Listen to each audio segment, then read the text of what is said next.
नमस्कार दोस्तों, स्वागत है आपका मेरे चैनल पे। दोस्तों, जैसा कि आप जानते हैं कि इंडियन एयरफोर्स के लिए तेजस MK1 का ऑर्डर दिया जा चुका है और इससे पहले तेजस MK1 बनाए जा चुके हैं। तो ऐसे में दोस्तों अब इंडिया इसके एक्सपोर्ट की तरफ भी देख रहा है और जहां भी किसी देश को ज़रूरत होती है ऐसे ही एक फाइटर जेट की, वहां उसे इसका ऑफ़र दिया जाता है। और अब दोस्तों इसका सबसे बड़ा उदाहरण है अर्जेंटीना, जिसे अपनी एयरफोर्स के लिए फाइटर जेट की ज़रूरत है और उसे तेजस MK1 का ऑफ़र दिया जा रहा है। बड़ी बात है, इसके अंदर एक बदलाव करने की बात भी कही गई है जो अर्जेंटीना के अनुकूल होगी और उसे इस फाइटर जेट को खरीदने में आसानी होगी। आज इसी के ऊपर बात करेंगे। चलिए दोस्तों शुरू करते हैं।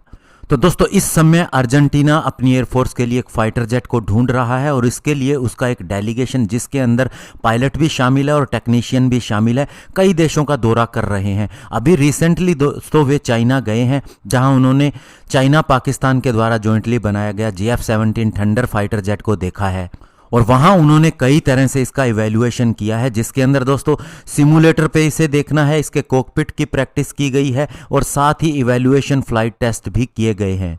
लेकिन दोस्तों आपको बता दें कि ब्रिटेन के द्वारा एक एम्बार्गो लगाया गया है अर्जेंटीना के ऊपर, जिसकी वजह से वह ब्रिटेन निर्मित किसी भी सामान को नहीं खरीद सकता। ऐसे में दोस्तों JF-17 थंडर की बात करें तो इसके अंदर भी ब्रिटिश कंपनी मार्टिन बेकर के द्वारा बनाई गई इजेक्शन सीट लगी थी। लेकिन अब दोस्तों चाइना ने इसके लिए अन्य प्रपोजल दिया है। उसने कहा है कि इस ब्रिटिश मार्टिन बेकर द्वारा निर्मित इजेक्शन सीट को वह चेंज कर देगा और इसके अंदर एक चाइनीज मेड इजेक्शन सीट लगाई जाएगी। और दोस्तों आपको बता दें कि लास्ट ईयर HAL ने भी अर्जेंटीनियन एयरफोर्स को अपने तेजस फाइटर जेट का ऑफर दिया था और इसके लिए दोस्तों अर्जेंटीन एयरफोर्स के ब्रिगेडियर जनरल जेविर इज़ेक ने यह कन्फर्म भी किया था कि उन्हें HAL की तरफ से एक प्रपोजल मिला है। और दोस्तों तेजस के अंदर भी मार्टिन बेकर के द्वारा निर्मित ही इजेक्शन सीट लगी है। लेकिन दोस्तों अब HAL ने एक नया ऑफर दिया है अर्जेंटीनियन एयरफोर्स को और उन्हें कहा है कि हम ये मार्टिन बेकर द्वारा निर्मित सीट को चेंज कर देंगे, जिसके अंदर अब रशियन जेवेडा K-36DM इजेक्शन सीट लगाई जा सकती है और इसके अलावा कोलिंस एरोस्पेस के द्वारा बनाई गई ACES-2 इजेक्शन सीट भी लगाई जा सकती है, जो करंटली F-16 की फ्लीट के साथ में पूरे वर्ल्ड वाइड अवेलेबल है। हालांकि इसके लिए HAL को और भी बदलाव करने पड़ेंगे, जैसे कि दोस्तों उसे इमरजेंसी एस्केप सिस्टम सीक्वेंस को मॉडिफाई करना पड़ेगा और इसके लिए रीसर्टिफिकेशन ट्रायल की भी ज़रूरत होगी।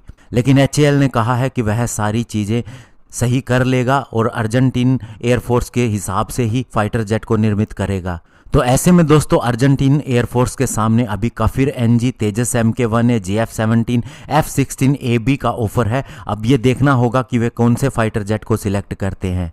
साथ ही दोस्तों आपको ये भी बता दें कि अर्जेंटीनियन एयरफोर्स का एक डेलीगेशन इंडिया भी आ सकता है। इससे पहले उसे डेनमार्क में जाना है, जहां पर वह लगभग 1 दर्जन के करीब F-16AB जो हैं उनकी कंडीशन को देखना होगा, जिन्हें अभी तक रॉयल डेनिश एयरफोर्स इस्तेमाल करती आ रही थी और अब ये ऑफर दिया जा रहा है अर्जेंटीना को।